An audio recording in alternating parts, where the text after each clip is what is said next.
Hello everyone, I am Dr. Sayan Banerjee, welcoming you back to my YouTube channel. Today we are going to discuss regarding a very common complaint with which patients come to us on a regular basis in our clinics, and that is an acute attack of throat pain, feeling an awful pain while swallowing, or feeling like their throat was on fire. Ever wondered what's really going on with your tonsils when you are hit with an acute tonsillitis? Let's dive into different types of acute tonsillitis, namely Catarrhal, Follicular, Parenchymatous and membranous, and demystify how they progress from one to another. So without any further delay, let's jump in.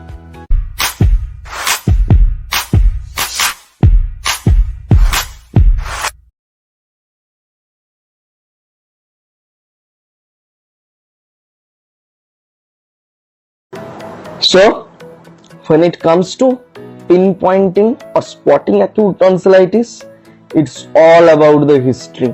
Picture this: a sudden onset of a scratchy, achy throat with malaise and running a fever. Add in some tender neck glands, that is cervical lymphadenopathy in our terms, and you have got yourself a classic case. Some folks might even feel some kind of referred ear pain as a bonus, but there is a good news also, and these symptoms usually pack up and leave within 5 to 7 days, leaving you feeling as good as new. But wait, could it be something else? If someone is dealing with a persistent nagging sore throat without any kind of systemic upset, that is any kind of fever or lymphadenopathy, it's probably not a case of acute tonsillitis. In that case, it's time to consider other potential causes of pharyngitis, maybe even non-infective ones. So, let us now straight onwards jump into the point of pathophysiology or the pathogenesis of acute tonsillitis. First, you should be known to the fact that acute tonsillitis is not just one thing. It actually comes in different forms depending on how deep the infection goes. Let's take a closer look at what happens.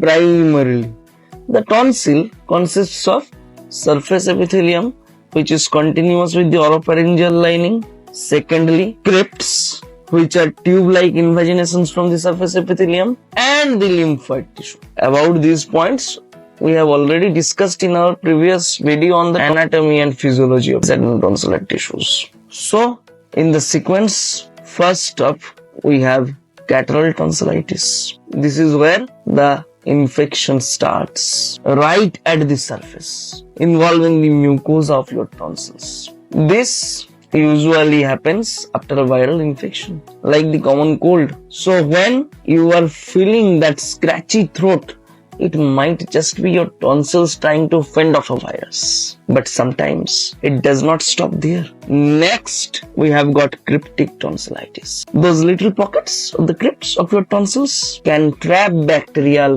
after a viral infection, leading to secondary localized bacterial infections. Think of it like your tonsils have these hidden traps where bacteria loves to hang out and causes trouble. Now, if the infection spreads, it turns into follicular tonsillitis. Here, the infection moves from crypts now to the follicles, the next level in the bacterial takeover. This stage is often caused by more aggressive and virulent bacteria like Streptococcus, Haemophilus influenzae. Finally, we have got the parenchymatous tonsillitis in the list. This is where the things get worse and the infection penetrates deep into your tonsillar parenchymal tissue, reaching the functional part of your tonsils. And guess what? Kids are much more vulnerable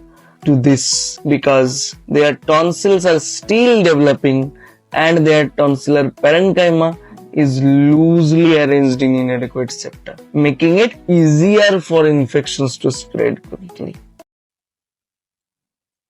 Let's now dive into the different types of acute tonsillitis. First up is acute Catarrhal or superficial tonsillitis, which occurs as a part of generalized pharyngitis and is commonly associated with viral infections. Secondly, when it comes to acute follicular tonsillitis, the infection spreads into the crypts, causing them to fill up with purulent material, which appears as yellowish dots at the crypt opening. Next up is acute parenchymatous tonsillitis, where the tonsillar parenchymal tissue, that is the most active area of the tonsil, is affected and the tonsils appear uniformly enlarged and red. Let's now start the last type, and that is the acute membranous tonsillitis, a stage beyond the typical acute follicular tonsillitis. In this condition, the exudate from the tonsillar crypts starts to merge and forming a membrane-like layer over the surface of the tonsils. It's a step further in the body's inflammatory response, making this type of tonsillitis a bit more serious and definitely something to watch out for. So remember this, when it comes to acute tonsillitis, we most commonly encounter follicular and parenchymatous variants due to their characteristic clinical features. However, the Catarrhal and cryptic tonsillitis mostly goes overlooked when dealing with an upper respiratory tract infection. Even though localized cryptic tonsillitis may not cause any significant symptoms, it does play a role in producing antibodies. And that's a wrap. Today, we dove deep into the fascinating world of acute tonsillitis, exploring its four main types: Catarrhal, follicular, membranous, and parenchymatous, and how they develop. Got any questions about this topic or any other part of the acute tonsillitis or any other ENT topics? Drop them in the comment section below and let's keep the conversation going. Before you go, make sure to give this video a thumbs up, subscribe and hit that notification bell so you are the first to know when the next episode drops, where we will uncover the predisposing factors and etiological factors behind acute tonsillitis. Thanks for watching and see you in the next video.